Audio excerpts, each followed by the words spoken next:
Sir Peter Hayman, a senior British diplomat and former Deputy High Commissioner to Canada, accidentally left a briefcase filled with evidence of extreme sexual exploitation and depravity on a London public bus. Instead of making an arrest, the British intelligence apparatus and the government immediately seized the entire case file from the police to protect this top-tier criminal. Operating under the guise of national security, the establishment granted him absolute criminal immunity, completely whitewashing a disgraceful stain on the ruling elite. The catalyst was entirely ordinary. A standard London public transport bus reached the terminus of its route. As was the standard procedure, the conductor walked down the aisle to clear discarded newspapers, checking for forgotten umbrellas or bags before the vehicle returned to the depot. Resting on a seat was a black briefcase. It was entirely unremarkable in its design, the exact type of leather satchel carried by tens of thousands of civil servants, bankers, and lawyers commuting through the capital every day. There was nothing on the exterior to indicate the absolute devastation contained within. Following the strict protocols of London transport, the conductor handed the briefcase over to the lost property office. When no one arrived to claim it, standard procedure dictated that it be transferred to the local police station, and eventually it found its way to the desks of Scotland Yard. The intention of the police was purely administrative. The officers assigned to open the case were looking for a name, an address, perhaps a bank statement or a work ID that would allow them to return the property to its rightful owner. They expected to find the mundane detritus of a bureaucratic life, draft contracts, meeting minutes, or personal correspondence. The moment the clasps were sprung and the lid was lifted, the administrative routine shattered. The interior of the briefcase did not contain government white papers or finance, IAL ledgers. It was tightly packed with a massive quantity of hardcore, extreme pornographic material. This was not merely contraband or illicit adult magazines of the era. The material was highly specific, violent, and explicitly focused on the severe exploitation of the vulnerable. It was a physical archive of abuse. More damning than the photographs themselves was the extensive collection of written correspondence, carefully organized alongside them. The police investigators began reading through letters that detailed a systematic, organized network of individuals engaged in the trade of this material and the coordination of abuse. The documents explicitly linked the owner of the briefcase to the Paedophile Information Exchange, widely known as PIE. During the late 1970s, PIE was a highly organized, deeply sinister underground syndicate that actively lobbied for the normalization of abuse while simultaneously functioning as a distribution hub for extreme exploitation material. The group preyed upon those at the absolute margins of society, the institutionalized, the homeless, and the impoverished, using systemic loopholes in private wealth to shield their activities from law enforcement. The sheer volume and extremity of the evidence in the briefcase provided Scotland Yard with a clear, undeniable mandate for an immediate criminal investigation and a high-profile arrest. The possession and distribution of such material, coupled with the documented conspiracy to commit further abuse, constituted severe violations of British law. But the officers processing the evidence soon found something else nestled among the files of exploitation. They found the identity of the briefcase's owner. The name printed on the personal documents was Sir Peter Hayman. For the detectives at Scotland Yard, the realization of who they were dealing with fundamentally altered the trajectory of the morning. Sir Peter Hayman was not an anonymous citizen operating in the shadows. He was a towering figure within the British establishment. Born in 1914, Hayman's life was a blueprint of the elite British pipeline. He had been educated at the finest institutions, passing through the highly selective corridors that groomed young men for the governance of the empire. He was deeply embedded in the Old Boys network, a tightly knit, fiercely loyal fraternity of privately educated men who populated the upper echelons of the Foreign Office, the judiciary, and the intelligence services. This was a class of men who considered themselves the architects of the state, operating with an unspoken assumption of impunity. Hayman's professional record was exemplary by the standards of Whitehall. He had climbed the ranks of the diplomatic service during the most volatile years of the Cold War. His career culminated in highly sensitive postings, most notably serving as the Deputy High Commissioner to Canada. This was not merely a ceremonial role involving embassy dinners and trade agreements.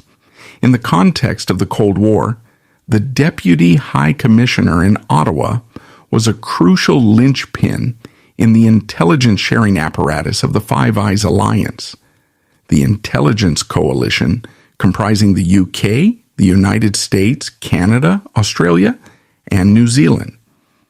In this capacity, Sir Peter Hayman was entrusted with the absolute core secrets of the British state.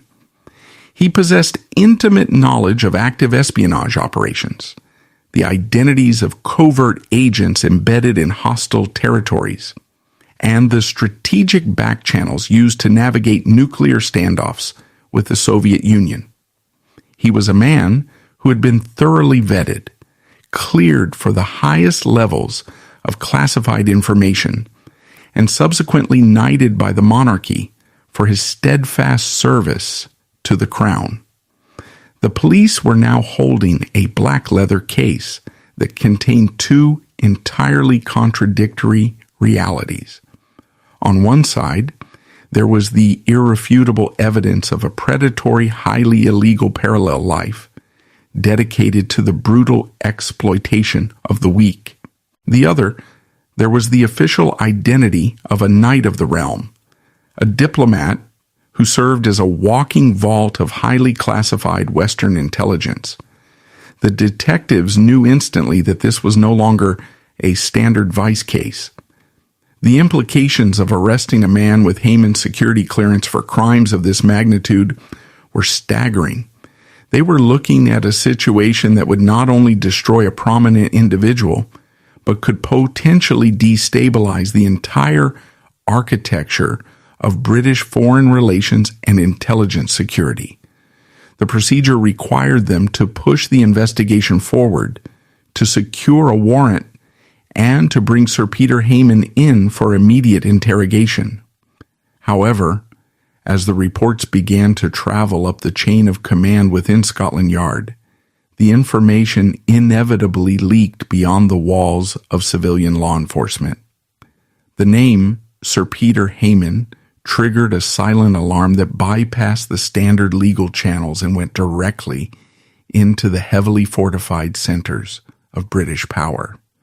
The transmission of the name Sir Peter Hayman from the civilian desks of Scotland Yard to the heavily guarded intelligence hubs of Whitehall took mere hours. In the analog era of the late 1970s, this speed was a testament to the severity of the crisis. Intelligence liaisons embedded within the police force recognized the name immediately. They did not wait for a formal briefing. Secure telephone lines connecting Scotland Yard to MI5 headquarters at Curzon Street and MI6 across the river were activated. The initial reports were brief, devoid of the usual bureaucratic padding. A senior diplomat, an individual with Tier 1 security clearance, had been compromised. The evidence was in civilian hands. The threat level was absolute. By 1978, The British establishment was already suffering from deep institutional trauma following the Cambridge 5 spy ring.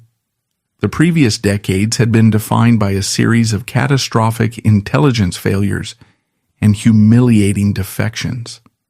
The Cambridge 5 spy ring had proven that the Soviet KGB could successfully penetrate the absolute highest echelons of the British aristocracy and government. Men educated at Eton and Cambridge, men who drank at the same private clubs as the directors of MI5 had been quietly handing over the empire's most guarded secrets to Moscow for years. Furthermore, the intelligence services were acutely aware of the Soviet tactic known as compromat, compromising material.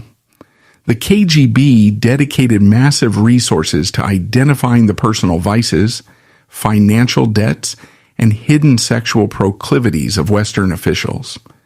In 1962, the John Vassell affair had severely damaged the government's credibility when it was revealed that a civil servant had been blackmailed into spying for the Soviet Union after being photographed in a compromising position in a Moscow hotel room. Sir Peter Hayman represented a target infinitely more valuable than Vassell. Because of his postings in Canada and his long tenure in the Foreign Office, Hayman was a repository of critical strategic data. He understood the mechanics of NATO's nuclear deterrence. He knew the identities of British operatives working behind the Iron Curtain. He was privy to the diplomatic strategies the UK and the United States planned to deploy in future arms negotiations. When the directors of MI5 and MI6 were briefed on the contents of the black briefcase, their primary concern was not the safety of the children exploited in the photographs, nor was it the enforcement of British domestic law.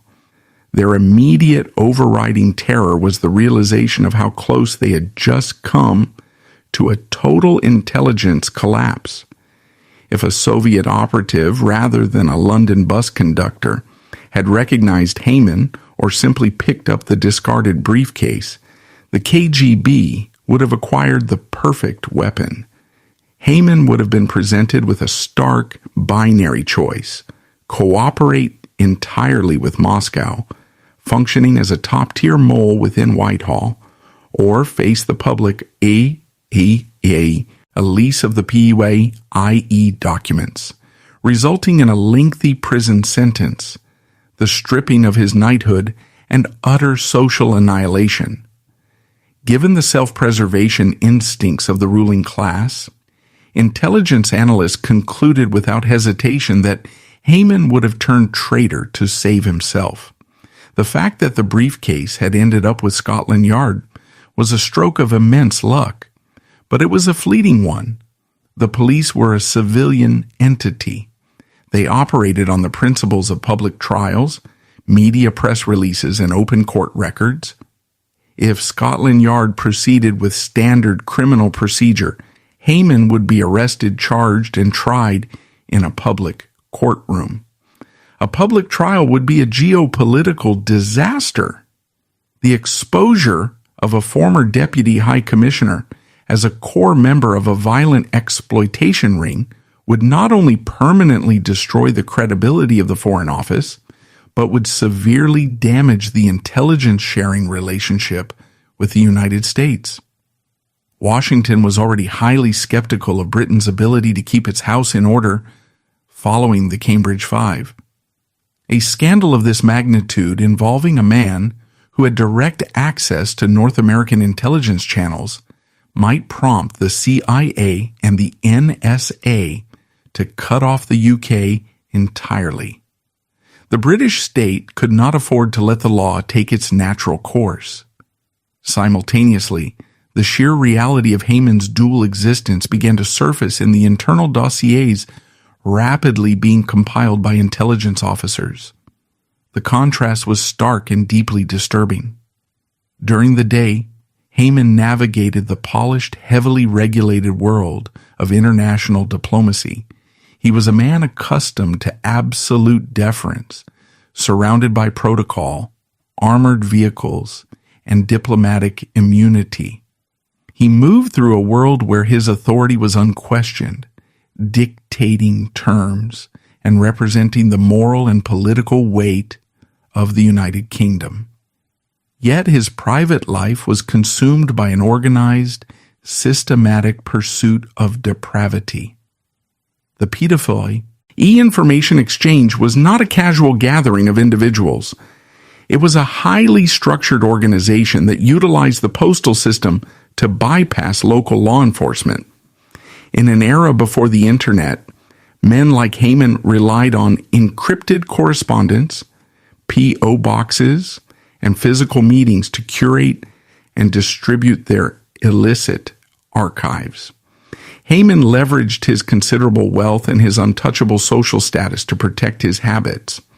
The arrogance required to carry such highly incriminating illegal material on a public bus spoke to a psychological state common among the untouchable elite. He simply did not believe the rules applied to him. He was a man who helped write the laws of the realm. Therefore, he felt entirely insulated from their enforcement. His victims were carefully chosen, individuals from the absolute lowest rungs of the socio-economic ladder. They were the invisible citizens of Britain, children in the chaotic care system, the runaways, the institutionalized. If these victims ever attempted to speak out against a knight of the realm, a man with the full backing of the British government, they would never be believed. The power dynamic was absolute, and Hayman exploited it with clinical precision. But the physical evidence now sitting in a police evidence locker bypassed that power dynamic entirely. Photographs and written correspondence could not be intimidated. The detectives at Scotland Yard were moving methodically, preparing the necessary paperwork to execute a search warrant on Hayman's primary residence and bring him in for questioning. The machinery of civilian justice was fully engaged, its gears turning slowly but inevitably toward the arrest of a highly decorated public figure. The cover-up did not require secret agents storming Scotland Yard. It was executed through the quiet, mundane machinery of bureaucracy. In reality, the civilian police initially did their job. Detectives traced the briefcase, secured a warrant, and raided Hayman's Bayswater apartment in October 1978, seizing 45 volumes of explicit diaries. They compiled a damning dossier and submitted it to the Director of Public Prosecutions. The machinery of justice was fully engaged. Then it was suffocated by a signature. The establishment did not use guns to stop the investigation. They used legal loopholes. The Director of Public Prosecutions quietly refused to authorize the charges. By neutralizing the police and hiding the evidence, the intelligence agencies guaranteed that the victims of the network would never see justice. They guaranteed that the abusers connected to Hayman would continue to operate with impunity. They made a deliberate, calculated decision that the honor of the Foreign Office was worth more than the safety of the most vulnerable members of society.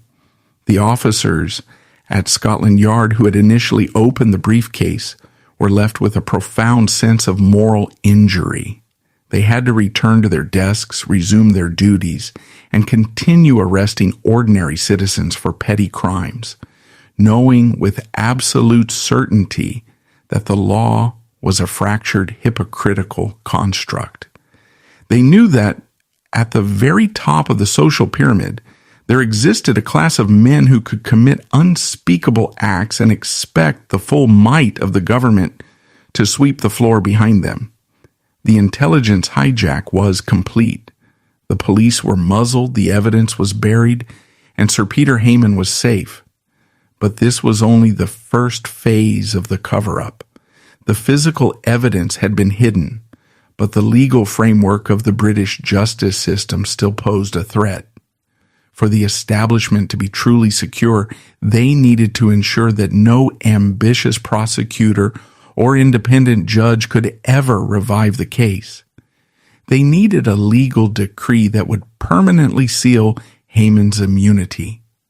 To achieve this, the conspiracy had to move from the shadowed corridors of MI5 into the highest, most respected offices of the British legal establishment.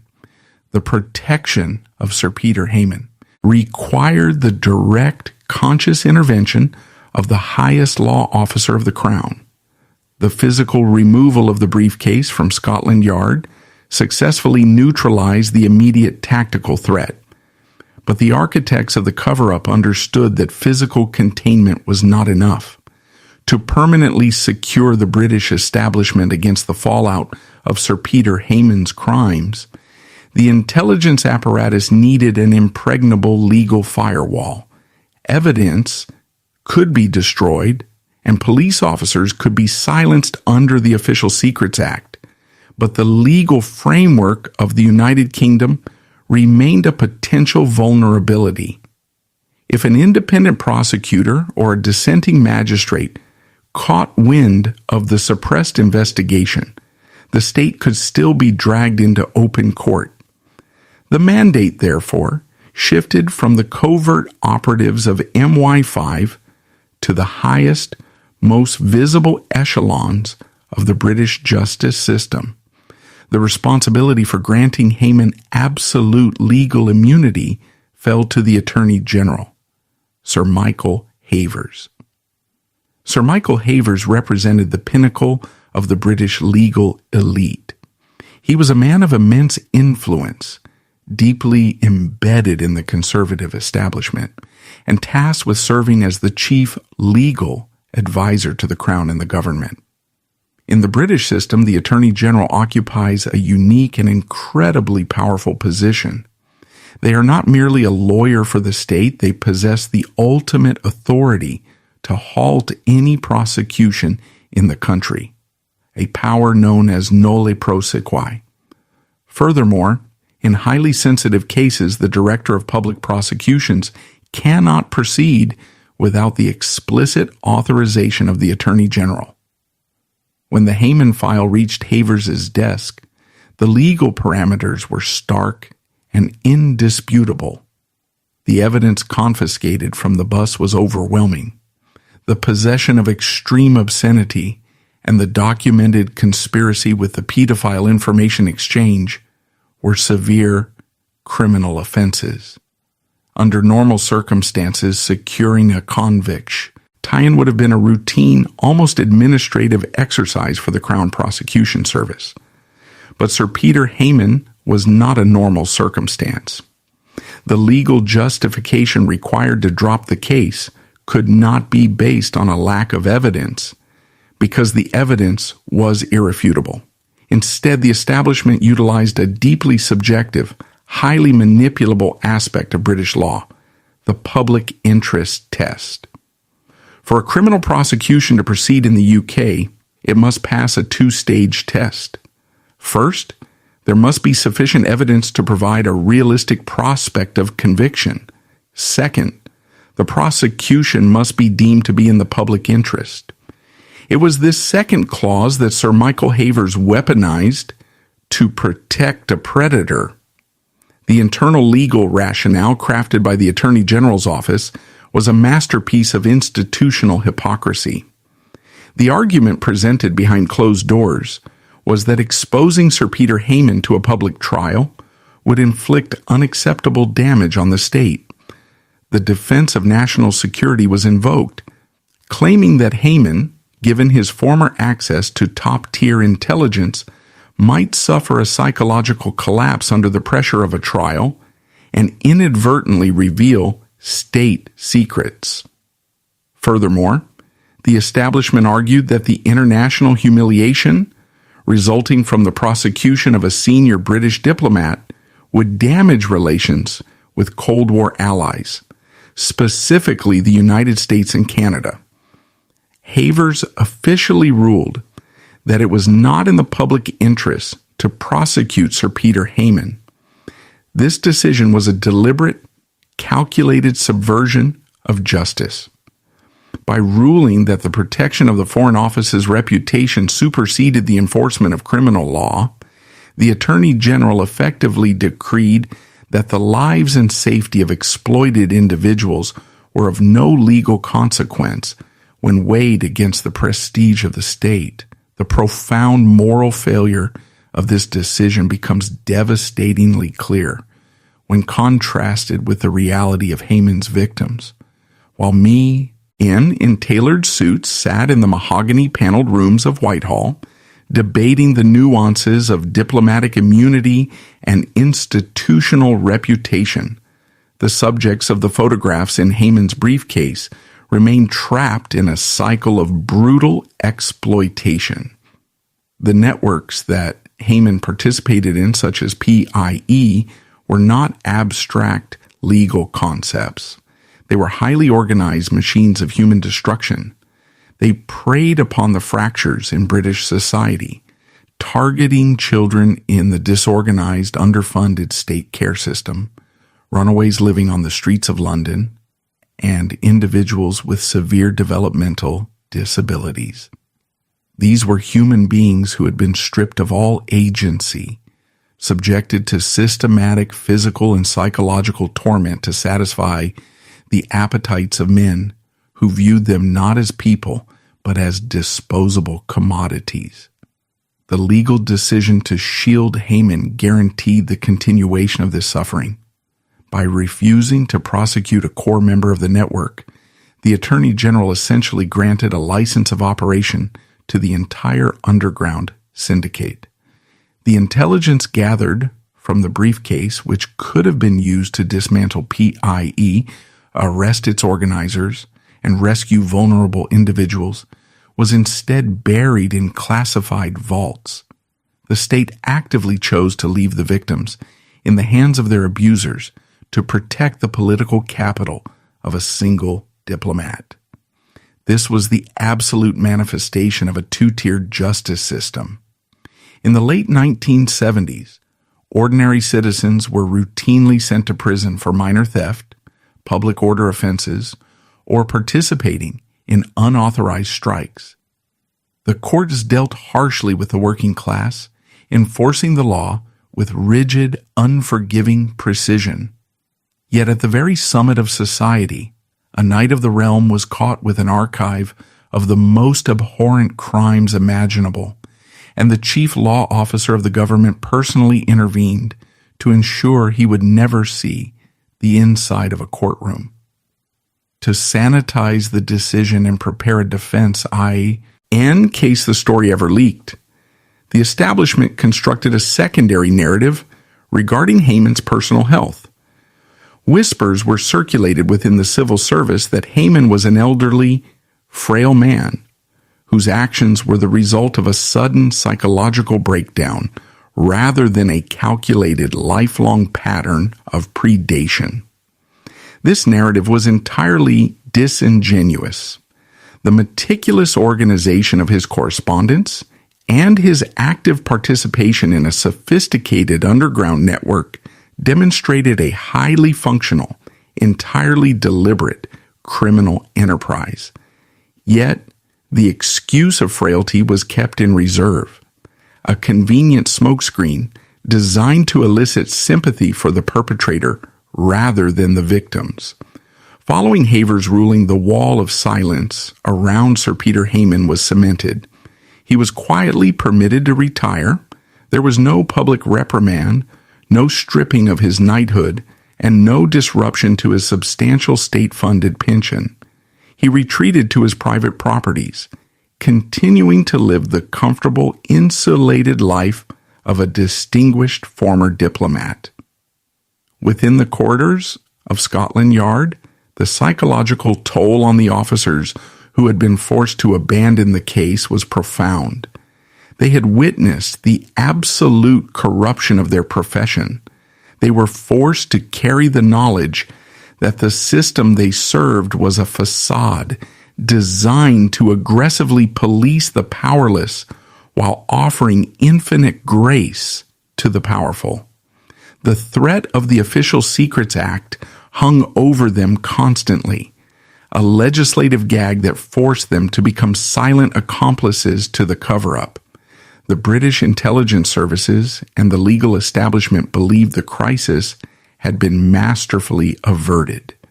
They had successfully navigated a situation that could have toppled the government and humiliated the nation on the global stage.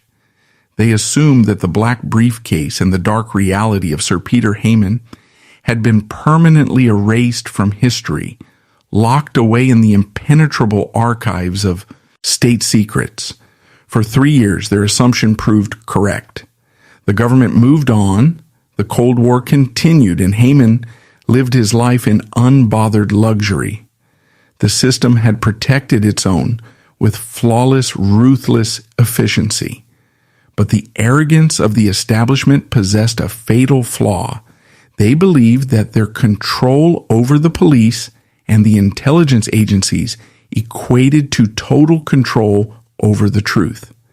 They failed to account for the unpredictable nature of human conscience and the existence of a single, highly obscure parliamentary mechanism that not even the Attorney General could suppress. The establishment's fortress of silence held for over 2 years. But leaks are inevitable. By late 1980, the satirical magazine Private Eye began publishing blind items, pushing Hayman's identity to the edge of public exposure despite draconian libel laws. The final devastating blow to the cover-up, however, required a weapon that superseded media restrictions: parliamentary privilege.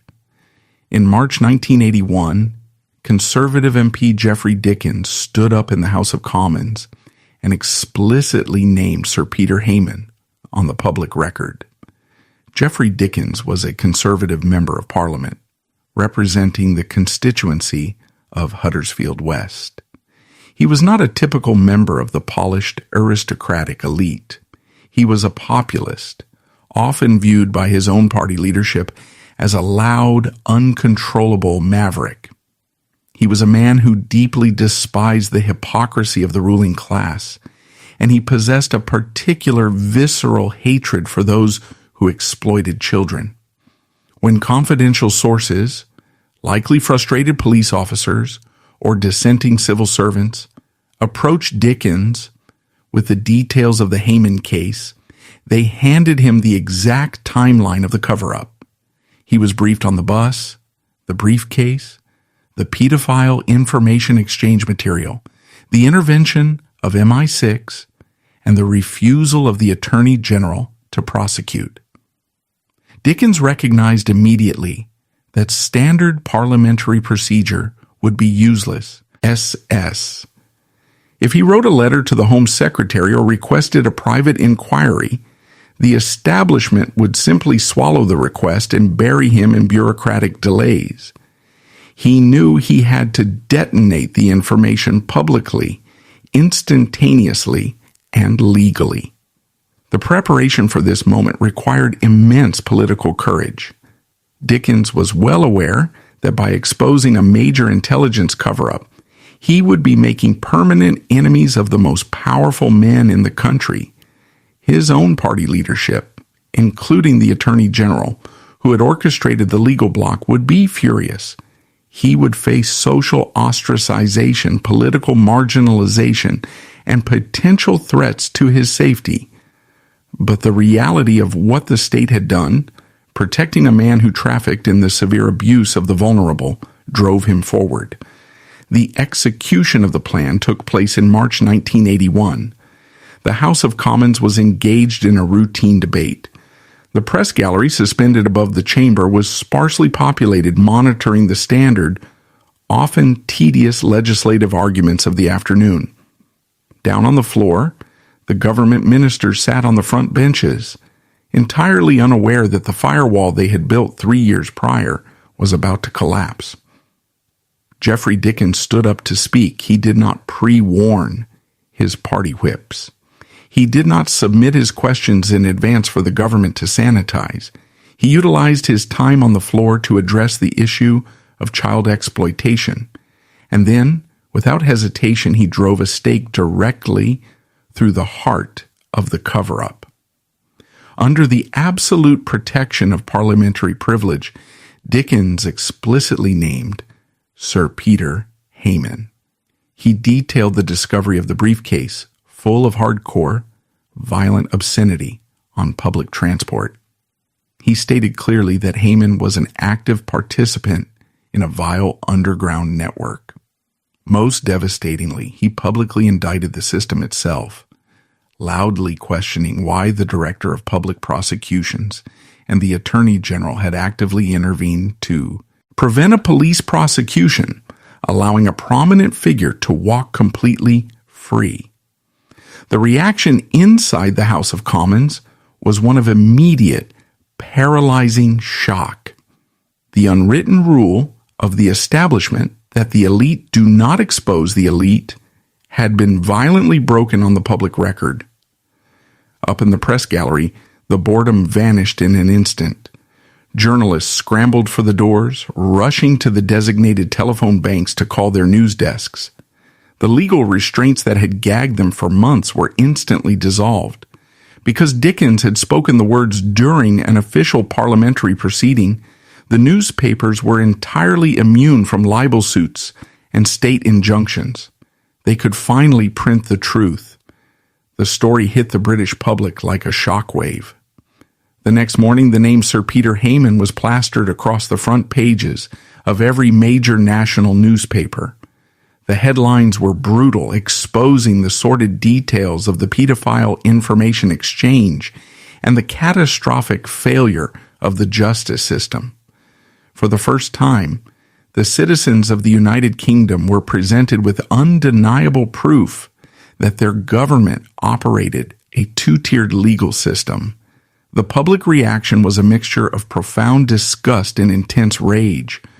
Ordinary people who were facing strict law enforcement for minor infractions during a period of deep economic hardship read about a wealthy, titled diplomat who had been granted total legal immunity for severe organized crimes. The hypocrisy was laid bare. The establishment's defense of public interest was exposed for what it truly was, a desperate, corrupt mechanism designed entirely to protect the institutional reputation of the state, with zero regard for the safety of the public or the victims of the abuse network. Whitehall was thrown into absolute chaos. The intelligence services, accustomed to operating in complete secrecy, found their actions splashed across the daily tabloids. The Attorney General, Sir Michael Haver, was immediately summoned to the House of Commons to defend his decision to drop the case. The firewall had not just been breached, it had been leveled. The morning after Geoffrey Dickens unleashed his parliamentary bombshell, the atmosphere inside the Palace of Westminster and across the government offices of Whitehall was one of unmitigated crisis. For 3 years, the establishment had operated under the assumption that the Official Secrets Act and the threat of severe legal reprisal were sufficient to keep the machinery of the state entirely opaque. Now, the absolute worst-case scenario had materialized. The name of a senior diplomat, inextricably linked to a violent underground exploitation network, was dominating the news cycle, and the government was entirely exposed as his primary protector. The immediate strategy of the establishment was a masterclass in bureaucratic deflection. Instead of addressing the horrific reality of the crimes discovered in the briefcase, the political elite instinctively closed ranks. The primary target of their anger was not Sir Peter Hayman for his participation in the pedophile information exchange, but rather Geoffrey Dickens for having the audacity to break the unwritten code of silence. Behind closed doors, Dickens was subjected to intense pressure from his own party whips. He was accused of grandstanding, of jeopardizing national security, and of displaying a profound lack of parliamentary decorum. The establishment attempted to shift the narrative, framing the whistleblower as the villain for disrupting the orderly, secret governance of the state. But the public outrage was too intense to be managed by internal party discipline. The press, completely unshackled by the use of parliamentary privilege, went to work with unprecedented ferocity. Investigative journalists, who had been sitting on the rumors for years, began publishing extensive exposés not only on Sir Peter Hayman, but on the broader operations of PYE, the British. Public was forced to confront the terrifying reality that a highly organized syndicate dedicated to the abuse of the vulnerable was operating across the country, utilizing the postal service, holding physical meetings, and actively lobbying for the legalization of their crimes. Worse still, they were doing so with the knowledge that high-ranking members of the government and the civil service were counted among their most enthusiastic patrons. The pressure on the government reached a boiling point, forcing the Attorney General, Sir Michael Havers, to stand at the dispatch box in the House of Commons and publicly justify why he had personally intervened to grant Hayman immunity. This moment remains one of the most stark examples of institutional arrogance in modern British history. Havers did not apologize. He did not admit to an error in judgment. Instead, he doubled down on the two-tiered nature of the legal system, articulating a defense that explicitly stated the rules for the elite were fundamentally different from the rules for the working class. Addressing a packed and hostile House of Commons, Havers confirmed that the Director of Public Prosecutions had indeed possessed more than enough evidence to secure a conviction against Hayman back in 1978. The physical evidence was overwhelming, and the legal parameters for prosecution were perfectly aligned. However, Havers argued that taking the case to court would have resulted in severe disproportionate consequences for the accused. The Attorney General argued that the mere exposure of the crime to the suspect's family and the subsequent loss of his social standing constituted a sufficient penalty. He stated that Hayman had already suffered a ruined reputation and that dragging an elderly man with a distinguished record of public service through a criminal trial was unnecessary and vindictive. Furthermore, Havers leaned heavily on the abstract concept of the public interest, implying without explicitly confirming the intelligence angle that a public trial would have caused undue embarrassment to the institutions Hayman represented. This legal rationale sent shockwaves through the country. The highest law officer in the United Kingdom had essentially codified a system of elite impunity. He had declared on the parliamentary record that a long career in the Foreign Office and a knighthood functioned as a shield against criminal liability. If an ordinary citizen had been caught with a fraction of the material found in Hayman's briefcase, they would have faced immediate imprisonment, public ruin, and the complete destruction of their lives. For the working class, a ruined reputation was the inevitable byproduct of a criminal conviction, not a substitute for it. The hypocrisy was absolute, and the legal precedent it set was devastating. Havers' defense completely ignored the victims of the exploitation network. By focusing entirely on the abstract distress a trial might cause to the perpetrator, the state legally erased the highly concrete physical and psychological destruction inflicted upon the individuals targeted by PIE.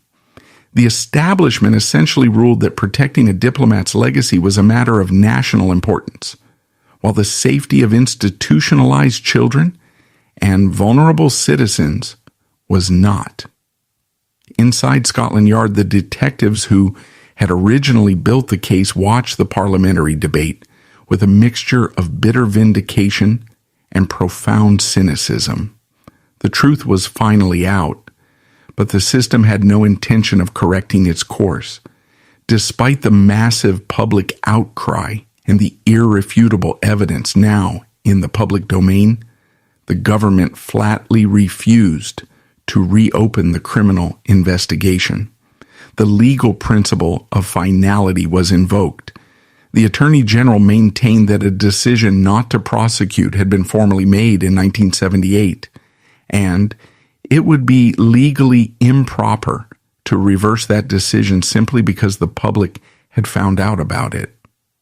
The physical evidence, the briefcase, the photographs, the extensive correspondence detailing the operations of the underground network remained locked inside the secure vaults of the intelligence services. The police were still barred from accessing it. The government was willing to weather the storm of terrible press, confident that the news cycle would eventually move on, rather than subject their own institutions to the scrutiny of an open court. This steadfast refusal to prosecute Hayman, even after the cover-up was exposed, emboldened the perpetrators within these networks. The message broadcast by the British state was unmistakable.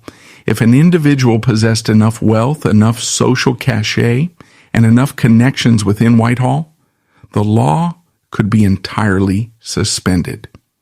The government had proven that it possessed both the legal mechanisms and the political willpower to bury evidence and silence police investigations to protect its inner circle. As the weeks turned into months following Dickens' speech, the initial explosion of media coverage slowly began to recede, exactly as the establishment had calculated.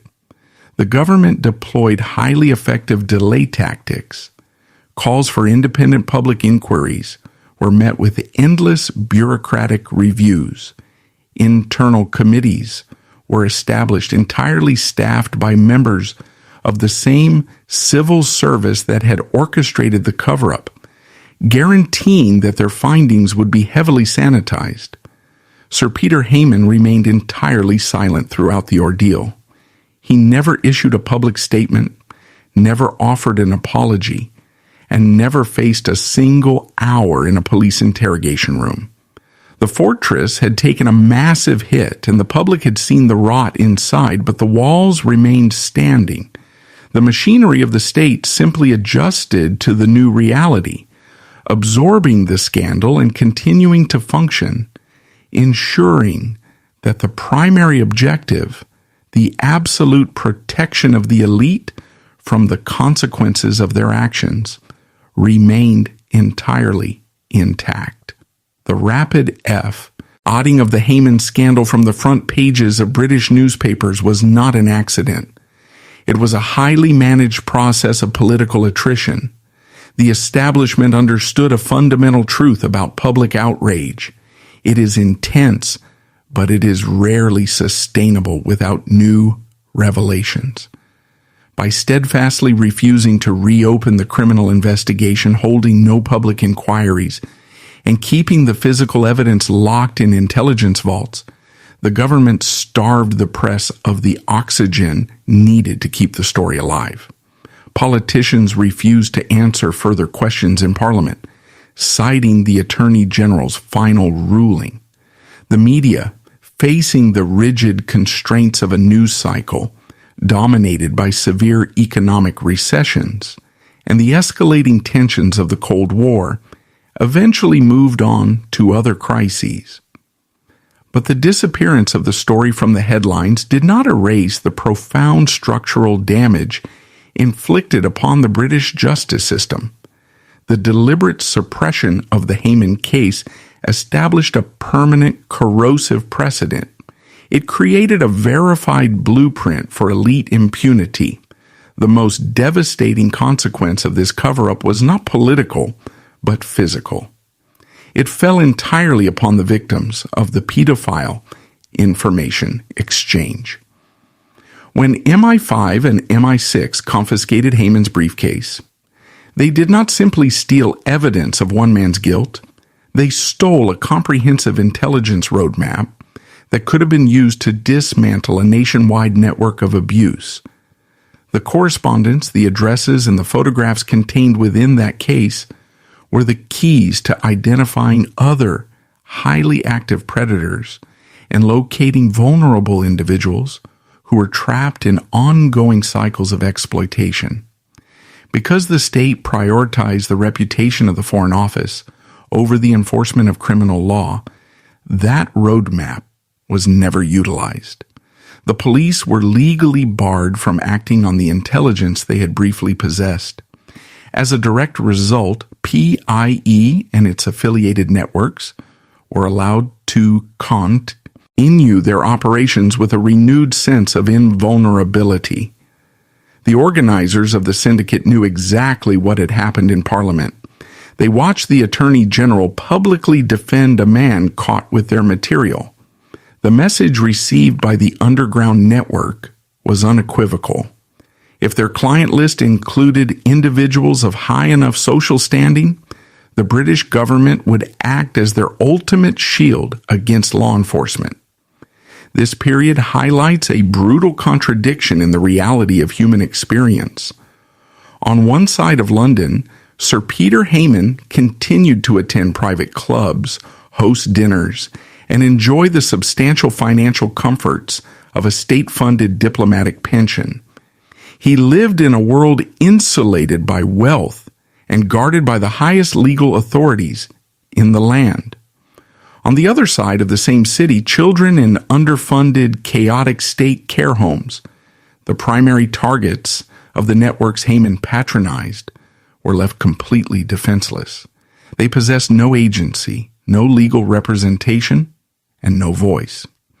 The state, which held the legal and moral obligation to protect them, had actively chosen to abandon them to secure the legacy of a single, compromised diplomat. The psychological impact on the ranks of British law enforcement was equally profound and long-lasting. For the detectives at Scotland Yard, the Hayman case was a brutal, unforgettable education in the actual boundaries of their jurisdiction.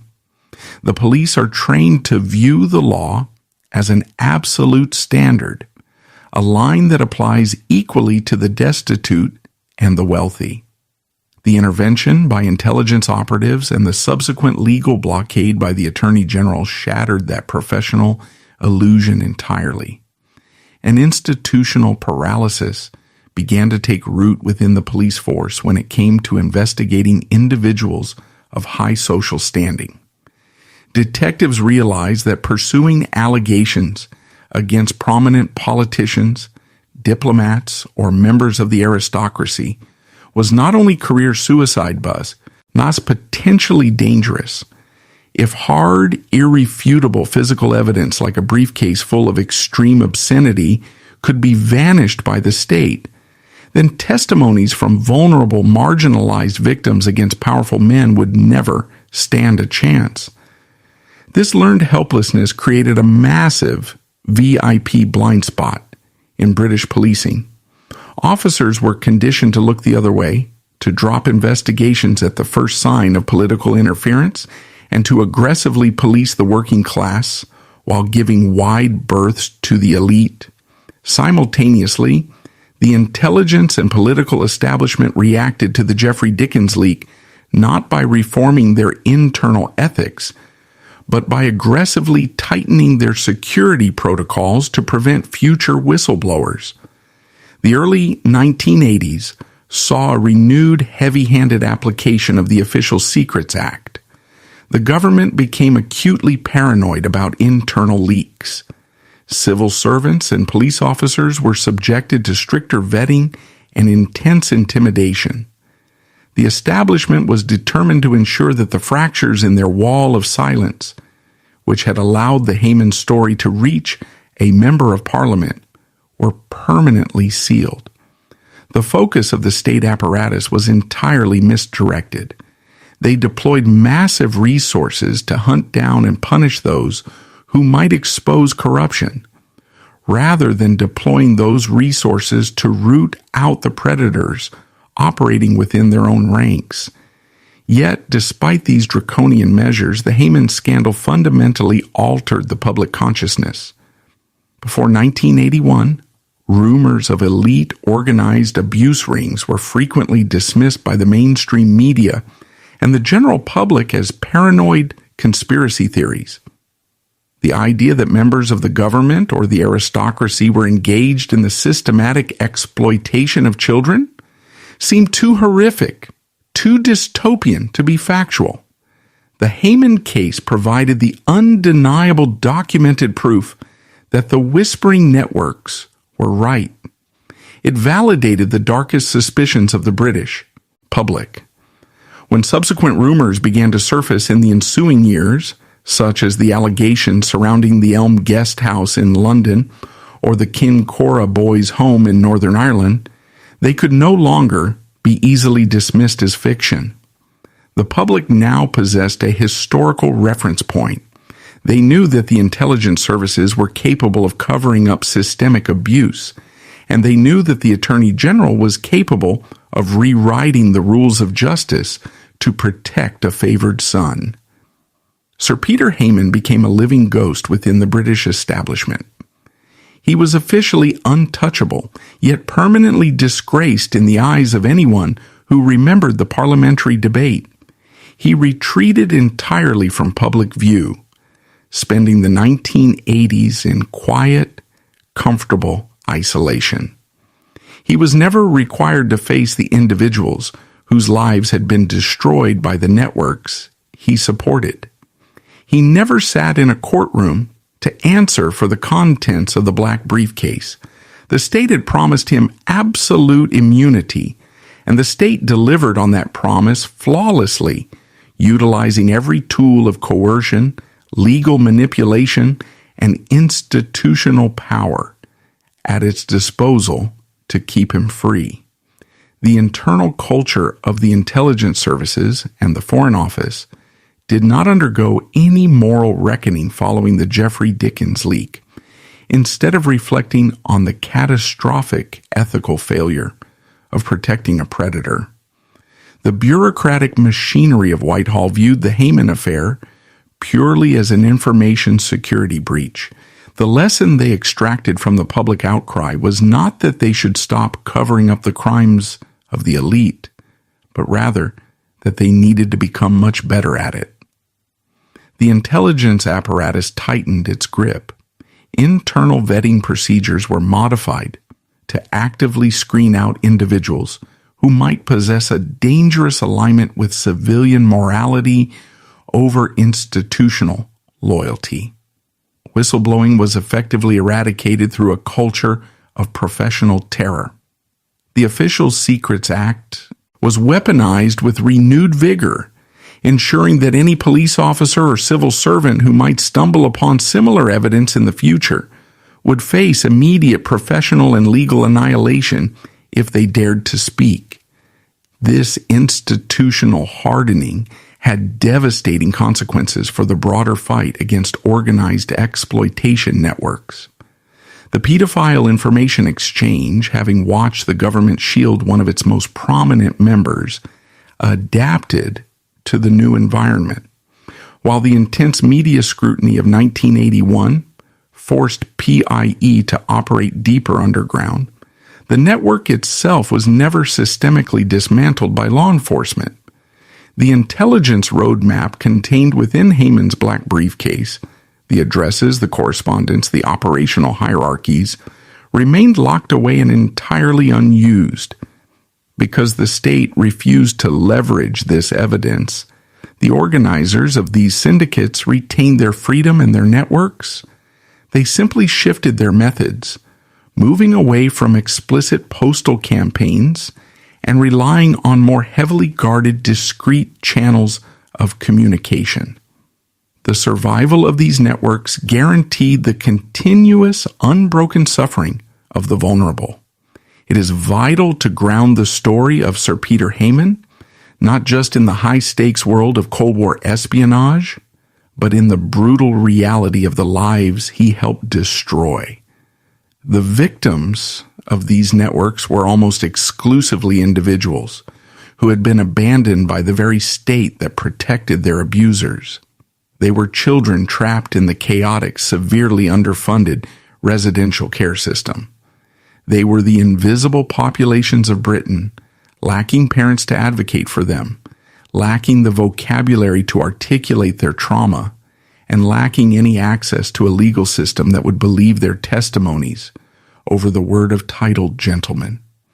For these victims, the 1980s offered no therapy, no public inquiries, and no acknowledgement of the crimes committed against them. When they attempted to report the abuse to local authorities or care workers, their accounts were routinely dismissed as the fabrications of troubled, delinquent youth. The Hayman case cast a long, paralyzing shadow over the social services and local police forces. Social workers and low-level investigators instinctively understood the invisible boundaries of their authority. The message passed down from the highest legal offices of the Crown had been clear. Probing too deeply into the private lives of wealthy, influential men was not in the public interest. Consequently, a culture of deliberate blindness permeated the institutions tasked with child protection. Sir Peter Hayman's final years were characterized not by scandal, but by an undisturbed normalcy. While the victims of the PIE network navigated shattered lives within an underfunded care system, Hayman tended his gardens. The British establishment's strategy of delay proved ruthlessly effective. In 1992, at the age of 78, he died quietly, carrying the absolute certainty of his evasion to the grave.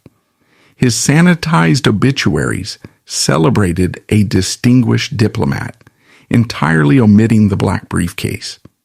Yet, his passing did not erase the structural blueprint he left behind. The 1978 cover-up established a permanent precedent, proving that within the corridors of Whitehall, institutional prestige could seamlessly overwrite criminal law. It took the 2014 independent inquiry into child sexual abuse to finally force the Hayman file into the light, transforming the suppressed evidence from a diplomatic secret into a formal historical indictment of the state itself.